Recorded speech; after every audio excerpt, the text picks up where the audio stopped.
everybody, welcome into the Flippin Hippos YouTube channel. I'm Star the Flippin Hippo, and today is Wednesday, November 6th. And because we just finished out the month of October, I'm going to do my monthly What Sold on Poshmark video for you guys, and just kind of give you some highlights of our month on that platform. We did sell 35 items total for the whole month of October, which is kind of low for us. We sell less on Poshmark than we do on eBay, but we also went on vacation for a whole week. We had our Poshmark store on vacation for longer than a week, and we weren't active on it at all. So we expected our sales to be kind of low in October. The beginning of October was great. Y'all may remember the one weekend we had 12 sales in one weekend on Poshmark. So Q4 came in with a bang on the platform, and it went out like a dud, but that's our own fault for going on vacation. Poshmark, more so than eBay, is really a platform that will pay out for your efforts and not pay out when you're not putting in effort. So with eBay, yes, of course, if you're active and you're listing every day, you will sell more. But I think Poshmark has a bigger payout for that. For instance, when we finally came back, I took it off vacation and started sharing it for the first time. We sold an item right away. So if you do what you're supposed to do on Poshmark, sharing, listing every day, staying active, sharing other people, making sure you're going to that last party of the day, it will work for you. This is a platform, definitely, if you work it, you'll make money. If you don't, you won't. More so than any other. But yeah, I do love that about Poshmark. If you don't touch it, nothing happens. But once you start touching it again, it does wake up. Like I said, the first time I started sharing it after we got back, we immediately started selling items. We sold 2 higher-end pair of Miss Me jeans already this week. So it's definitely waking back up. I just got to get it back up to where I had it as far as, their algorithm and the activity and the things it looks at to help us get a boost. And hopefully we'll have another weekend with 12 sales, because that was pretty amazing. But 35 items for the whole month comes out to, one a day or so. We have 588 active items on Poshmark. If you look at our closet, it's a lot more than that in the closet, 1,161. But you guys know your solds, you can't delete. They stay there forever, ever. And we have a lot of our items marked as not for sale that had sold on eBay. They did mention at Posh Fest last year. I did not attend Posh Fest, full disclosure, but Sydney, the Posh boss, and my good friend did, and she was a Posh consultant, closet consultant there, and she said that they were told deleting items from Poshmark can hurt you in the algorithm. I am a rebel, so I do delete a couple a day, 1 or 2 a day, 5 if I'm feeling extra froggy, but I do delete them from time to time just because I don't like to have a ton of not for sale items in my closet. I don't mind the for sale items. Number 1, you can't delete them, but number 2, they're like, a trophy. Hey, look what I did. But yeah, so it says 1,161. We actually have 588 active for sale. We sold 35 in October. That gives us like a 0.2% sell-through rate for the daily rate, and a 6% sell-through rate for the whole month. If that were eBay, that would be awful, because you guys know that we historically have and aim for like a 0.5% daily sell-through rate on eBay. And this is less than half at a 0.2. But for Poshmark, I'm pretty happy. We just sell less on Poshmark as far as volume goes. We absolutely sell a lot less volume on this platform, but items sell for more money over here. They sell for a lot higher prices, and folks pay their own shipping over here. And you can offer a shipping discount of like $1.89, but that really doesn't eat into your profits too much. And you don't have, promoted listing fees and all the fees that are associated with eBay. Poshmark's a flat 20%. People say that's a lot, but when you think about it, it's not. You're coming out to around 15% between eBay and PayPal as it is. And then you add in, if you had any promoted listings, if you paid the extra promoted fee. And if you went above and beyond the listings you get for free each month with your star subscription, you pay for your listing. Poshmark is 100% free to list. It's good forever until it sells. You don't have to pay promoted prices to promote your items over here. You just share them. So to me, 20% is really fair. I do like Poshmark for a lot of reasons, but you know, that's like another 10 videos on its own. I'm here to show you what sold. So 0.2% over here is really good. We do sell items for a lot more money over here. The system is much easier to use. You're not dealing with a lot of the stuff you deal with on eBay. So of the 35 items that sold, I picked out 25 to show you. I got a couple of mistakes in here. I got a couple of low-end items, and then I got a couple of really exciting things.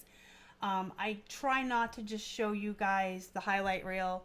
I try to be real with you and transparent and show you that we sell smalls. We sell in volume, so we sell items that go for less money. The example you're looking at right now is something that was mine that I'm selling, so we do that as well. And I have a couple of mistakes, as always, to show you things we sourced we shouldn't have. A lot of those are older items, but we still make mistakes.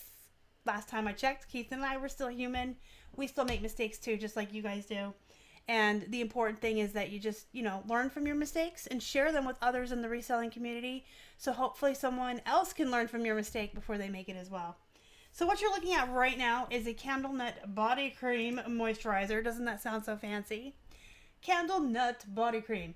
Anyway, this came in, I can't remember which, but it came in either my Ipsy bag or my box that I subscribe to that just totally brain farted out of my head. I subscribe to 2 makeup subscriptions, Ipsy and the other one I cannot think of right now. I canceled both of them a year ago because out of each month's items you get 5 or 6. I was keeping the black eyeliner every month, and that was it. Everything else I was flipping on Poshmark and eBay, and it just, $10 a month if you're using a lot of those products, even though they're sample size, they go far. When I first subscribed, I was keeping more. I liked more of what I was getting. Birchbox, that's what it's called. Ipsy and Birchbox. But it got to the point where I was getting a new black eyeliner every month and maybe an eyeshadow once in a while. And everything else I was flipping. And you can see it goes for 10 or 12 bucks. Those of you that have been longtime viewers probably saw the beginning of the summer when I uploaded, when I listed a ton of it on eBay and it started selling. It all went for 7 to 12 bucks, but since I had paid out of my own pocket for my $10 subscription, to get that for each item that I didn't want out of the pack was pretty good. But I did cancel them just because I was like, well, if I'm only keeping one item, it's not worth it. But I am still selling some of the items I didn't want. So this one went for 12, and on Poshmark, because they keep their fees and the buyer pays the shipping before they pay you out. The way the back end looks, it's nice and neat. It shows you your profits. It's really great. I can't show it to you because it's got the buyer's information on it, but if you saw on Poshmark, you know what I'm talking about. So I can tell you exactly what we profited on each item without even having to do math in my head. I literally would look at the sold, and it tells you your fees that came out, any shipping discounts you did. They show you the tax the buyer paid. Doesn't really affect your overall total. And then it shows you your profit. And then I just, in my head, subtract what the cost of goods was. So this profited $9.05. Now, I paid 10 bucks for the original subscription bag that came, or box, and I probably kept 1 or 2 items out of the 5 and made $9.05 back in my pocket. And that's why I don't mind so much selling my little samples. Let's move on to a mistake. I picked this up long ago and far away. It actually came from our local honeypot thrift that has now been closed for well over a year. It was 99 cents, and it was cute. And it's Chippendales. The brand is Chippendales. It is a gangsta pinstriped bra. Isn't this thing the cutest thing you've ever seen? I thought for sure that this was going to flip for a lot of money. I thought it was going to go really fast. Here it is, 2.5 years later. The darn thing sold for $6, but I was just glad to finally be rid of it. And after our cost of goods, we profited $2.05. This is a recent find, you guys may remember seeing this. We went to a church sale, Stuff-A-Bag. I came home with like 2 full bags full of clothing and shoes. Everything came out to like 60-some cents a piece, or a pair of shoes from that sale. And then it sat around for a while before it got listed. I want to say it was up for like a week and a half before it sold. Didn't go for very much. I had it up for $12. It went on my offer here. But for Stuff-A-Bag, we've been paying 66 cents for the item. I was happy to profit. $5.25 before cost of goods. So $4.60 roughly, give or take. And here's another mistake. Although it sold for $22, so is it really a mistake? Alfred Dunner is not that great of a brand. I didn't know that when I was first starting out. So yes, this has been around for a couple of years as well. Came from that local honeypot thrift. It was 99 cents. I didn't really know a lot back then. I basically bought everything for 99 cents just to get it. I have learned since then that Alfred Dunner is not that great of a brand. Some people refer to it as like, and I don't mean this offensively, but it is referred to as like the old lady brand. But this did sell for $22. So it profited $16.06. So pretty good for a mistake. This open front cardigan drape sweater, lots of keywords there, was free to us. Keith's sister sent this to us. It's cute. She didn't send it. She gave it to us. So Keith's sister gave this to us. It was free. Free. So our profit was $19.20. And I do recommend, if you guys find these in the wild, sweaters like this that are unique. It's not always about brand. A lot of ladies work in offices and they have to wear dressier cardigans or sweaters with their nice clothing. I know a lot of ladies like these longer ones, these open ones that they can put on and take off easily when they're in the office. So I do pick these up when I find them. This one's really unique and cute. So I like that it sold for $24. That's nice. Alright, you guys. My favorite men jeans to flip. These ones went for $39. So they were up for probably around 50, 60, sat for a little while, and I finally sent a 30% offer out on them.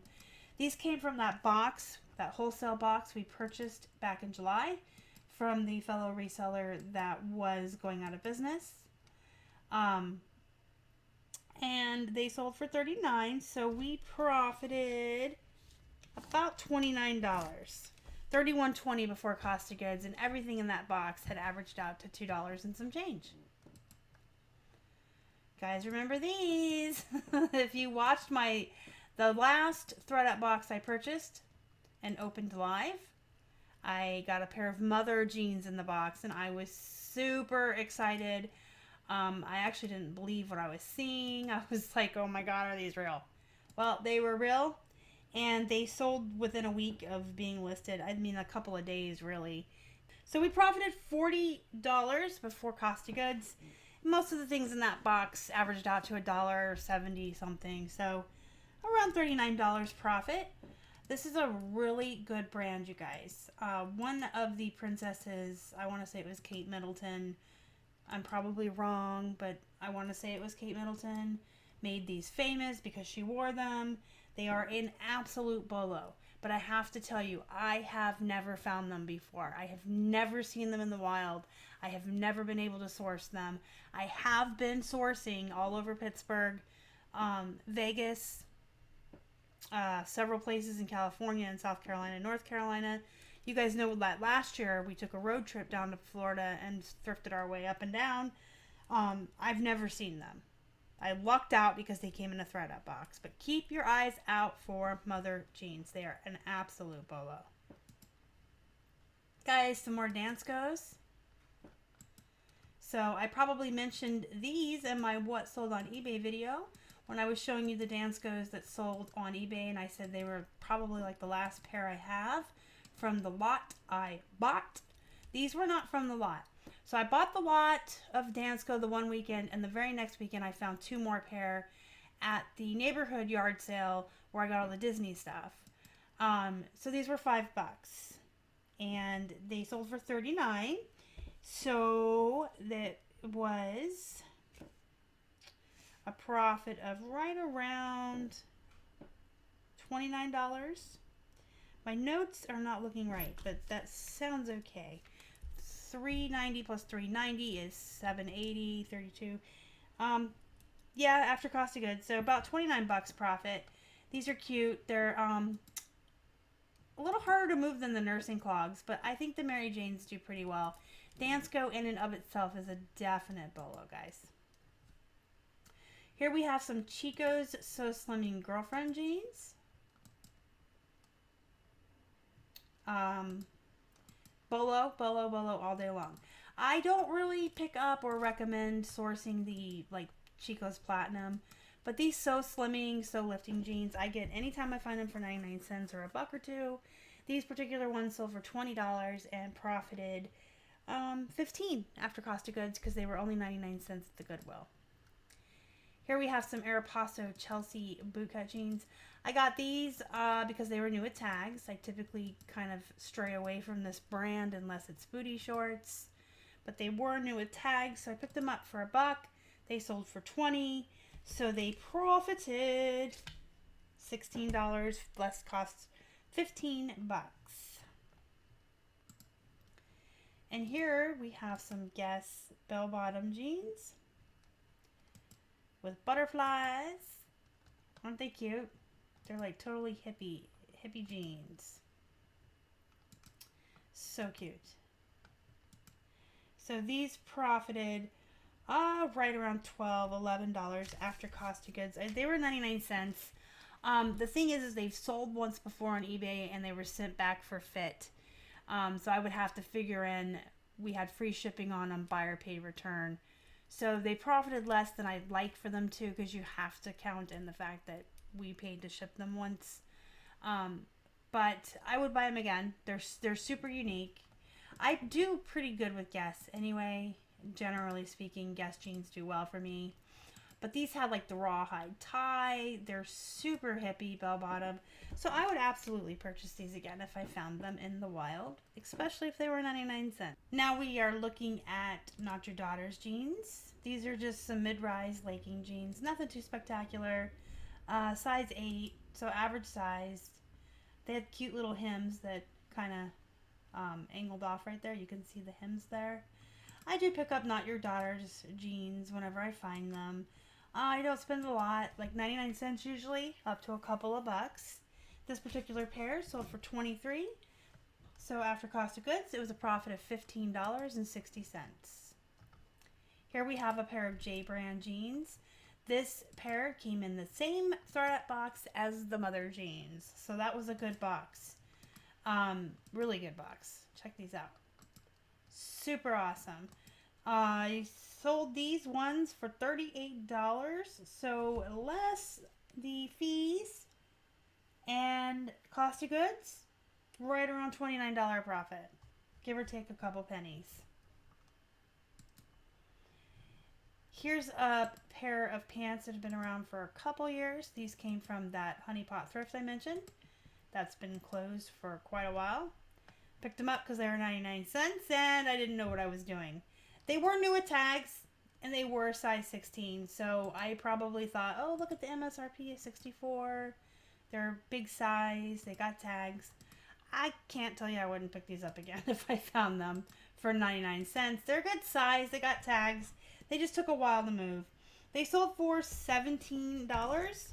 So $10.80 profit after cost of goods. Nike shoes. These came from the woman who we visited at the storage unit here locally. She was going out of business as she was moving to Germany for her new job. And she let me cherry pick. I got a bunch of shoes from her at about $5 a pop. So these Nikes, after all is said and done, $10.80 profit. These super duper cute, high-heeled, puffy coat, quilted Winter boots by Baby Fat came from a yard sale. I want to say I paid $3 for them. They may have been $2. I'm going to say $3 for the purpose of the video. They had some scuffing on the toes. They had some stuff going on, but they were still just, these are just cute, cute, cute boots. So they sold for $20. So less cost of goods and all said and done, $13 profit. These Earthix suede peep toe slingback wedge sandals, that's a mouthful. They came from the yard sale where I bought all the shoes in bulk, the Danskos and all the other shoes. So I got 21 pairs that day for $100. This sold for $30, so the profit was around $20. Here's some more Danskos, guys. These came from that same yard sale. So these aren't patent leather or shiny, but they're still really cute and really unique. You can see they have pieces of yarn and they're real fuzzy, very colorful. The bottoms are good. They look almost brand new. Really good shape. So these sold for $40, and after fees and cost of goods, about $27 profit.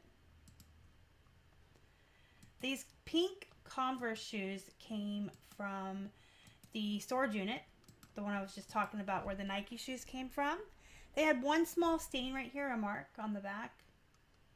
Up here on the top. I'm pointing with my mouse if you can see. Just some, it looks like mud, I guess. These took me a while to get up. Funny story, and I'm going to share it with you so you guys don't make the same mistake I did. I was going through a lot of shoes the day that these got photographed. I went through like 20, 30 pair that day, photographing. The way I have it set up, I can do shoes sitting down in my chair, so it doesn't really kill my back to do some photographs of shoes and sit there and do them for a while. And I guess sometimes we get tired and we're just, you know, we're in a rhythm and we forget things. I had forgotten to take this photo right here. So I had all these other photos of these nice, cute pink Converse, but I forgot this photo with the size, like the inner tag on the tongue. All the shoes got taken upstairs and put on our shelves and put into our inventory system that we have for shoes. Then when I went to list them, I realized, oh my gosh, I don't have that picture I need. So I filled out the entire listing on eBay except I put it in drafts. And I said, oh, this weekend I'll pull the shoes back out and get this picture. Well, it took me a month because I just kept forgetting, I guess. I eventually finally got them up and they sold in like 3 days. So if you have a pair of shoes or any kind of article of clothing or any kind of item really, I guess, and you go to list it and you missed something, I don't necessarily think you have to break your rhythm right there. Like if you're sitting down to list, you say you're going to list 10 or 15, 20 items and you're just straight listing and you have all your photos done, I wouldn't break that rhythm to go pull an item, especially if it's been put away in your inventory system. Because breaking your rhythm like that, I think, is a big waste of time as well. You want to keep listing as many as you can or whatever other activity you're on. But definitely pull them that night or the very next day. Like remind yourself the next time you pull for shipping to grab them and put them in your next photo session. Had I followed my own advice, they would have been pulled and photographed the next day. They sat for a month. They sold within 3 days. So these could have sold a lot faster. Anyway, they sold for $18. And the profit was right around $9.40. Not that big of a profit, but they went fast. So $9 in 3 days. Plus, I think I would have got more money for them had they not had the marks back here. But they're cute. All right, moving on to these Tom's white leather zip-up peep toe heeled booties with like this waffle stuff going on. That's what I call that, lattice waffle. Basket. That's the keyword I used right there. Basket, high heel. It could be waffle, I guess. Look at the bottoms. They look brand new. These came from the yard sale with the Danskos. That woman had shoes for days, and all of her shoes were in great condition, like almost new.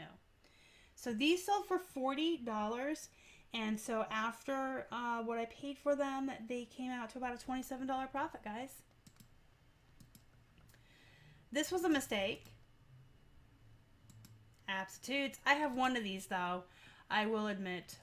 In our we collect coffee mugs. We collect like comic book, Doctor Who, nerd stuff. Keith has a Dragon Ball Z one that's real cute. He's kept in the box. We have a shelf we keep our coffee mugs on, and we collect them. Star Wars too.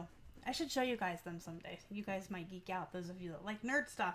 Anyway, we have this Venom mug. I saw it at the Goodwill for 99 cents. I'm like, oh, hey, I have one of these, and I'm a nerd, and I like mine. It came out of a box, subscription box, as a matter of fact. I think ThinkGeek or something. So it came out of a subscription box. The one we have did not. We got ours at a thrift store as well. So I thought it was a good buy. It's not so much. You can see what it sold for. It sat around for a very, very long time. Finally sold for $8. So our profit was like $2.25. If I find it again, this particular one in the wild, I would not pick it up. But I would still try other superhero coffee mugs. There are people out there that collect these, that are into coffee mugs, and or the novelty ones because they're specific to something they enjoy. So if I find them for $1 or less, I will always try them and bring them home. Worst case scenario, like on this one, we made $2, $2.25. So this is another one. I don't know that it was such a mistake. This one profited $3.25. It was only a quarter at a yard sale. I thought it would go for a lot more. You can see on the bottom here, it is from 1978, so it's vintage. It's definitely a collectible vintage coffee mug, but sold for $9. So it profited $3.25. And here's one we just bought this summer from a yard sale for, I want to say $1. May have been 50 cents, but I'm pretty sure I paid $1 for this. It was so super cute and unique. It is official, authentic, original Disney parks. It's got the 3D Donald Duck on the front. I was absolutely sure this was going to be like a $20 mug. After shipping on Poshmark, though, it did come out to about $16 total for the buyer.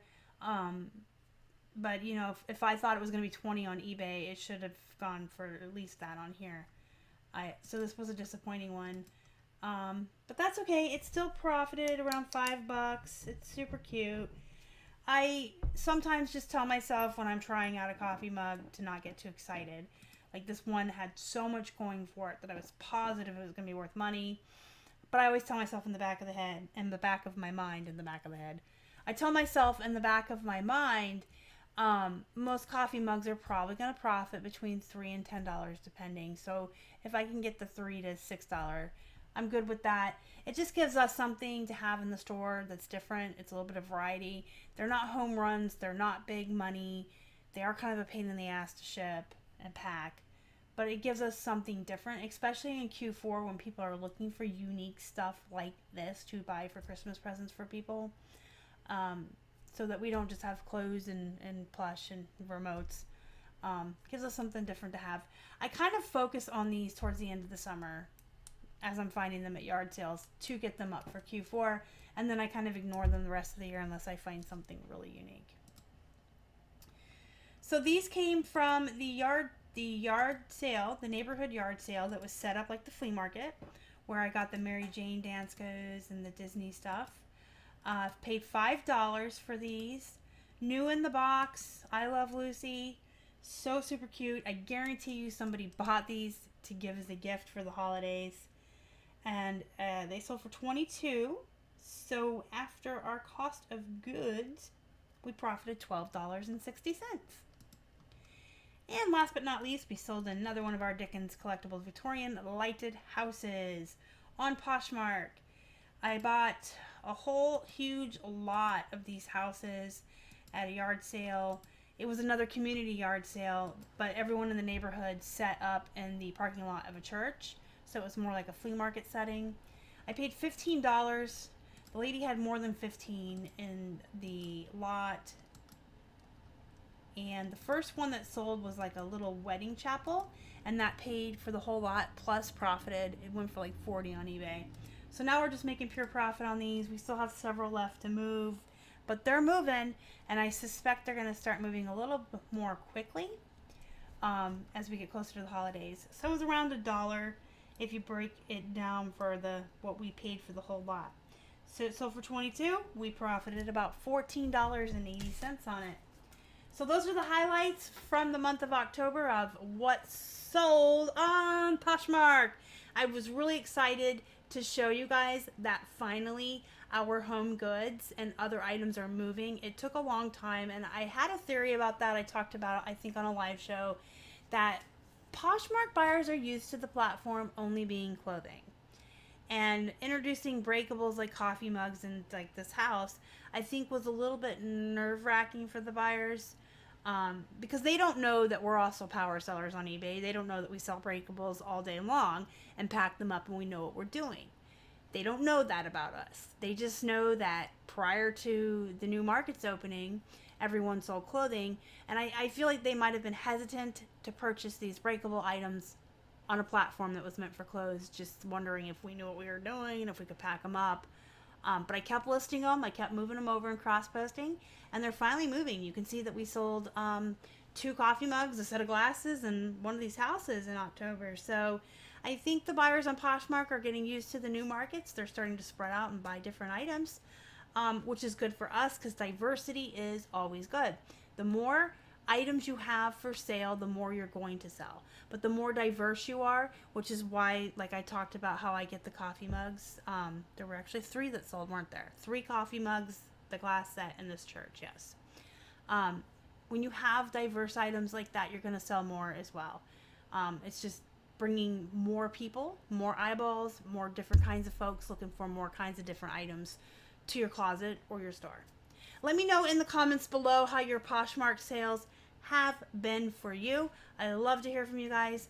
Please do me a favor and hit that thumbs up before you leave. It's such a small thing that you can do to really help us and support the channel. If you haven't already and you'd like to, please subscribe to our channel and help us feed a hungry hippo. You can find us on Instagram, Facebook, and Twitter. We're at Flippin' Hippos across all social media. And join our Facebook group. We are the Flippin' Hippos Reseller Pod on Facebook.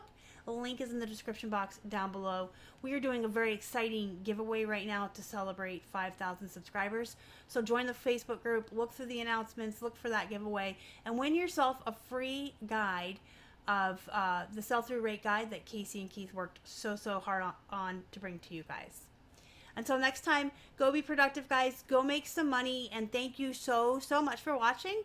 As always, you guys are the best. I love you. Mwah. Bye.